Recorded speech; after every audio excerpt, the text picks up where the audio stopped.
অশ্লীলতার সংজ্ঞা তো অনেক বড়, এক একজনের কাছে এক এক রকম। আমার কাছে তো মনে হয় যেটা আমার চোখে দেখতে আরাম লাগে না সেটাই হচ্ছে অশ্লীলতা। সো এখানে পোশাকই হতে হবে বা বা কোনো একটা অঙ্গভঙ্গি হতে হবে সেরকম কথা না, কিন্তু কন্টেন্ট কেমন নির্বাচন করছেন সেটার উপর ডিপেন্ড করবে। এখন বাংলাদেশের সঙ্গে আমি একটু কাজ করেছি যেটার আসলে কন্টেন্টটা অনেক চমৎকার একটা গল্প ছিল, যেটা হচ্ছে বেশি লোভ ভালো না, এখানে আমার পোস্টারও আছে। সো এই যে সামাজিক কিছু কন্টেন্ট তুলে আনা যে কি করলে কি হতে পারে, তো এখানে আমি দেখছি না কিছু অশ্লীলতা। তারপরেও আমি বলবো যে বাংলাদেশের নিজস্বতা একটা আছে, আমাদের দেশে অনেক গল্প আছে, ছড়িয়ে ছিটিয়ে আছে।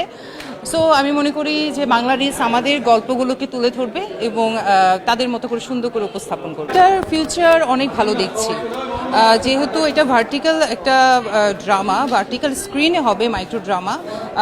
বর্তমান সময়ের জন্য এটি, কারণ আমরা এখন কেউ টেলিভিশনও এরকম দেখি না বা বড় স্ক্রিনেও তেমন কিছু দেখি না, আমাদের হাতে ফোনটাই থাকে। সো এটার ভবিষ্যৎটাই মানে বর্তমান বা ভবিষ্যতে যেটা বলেন এটাই, এদিকেই আমরা যাচ্ছি আসলে।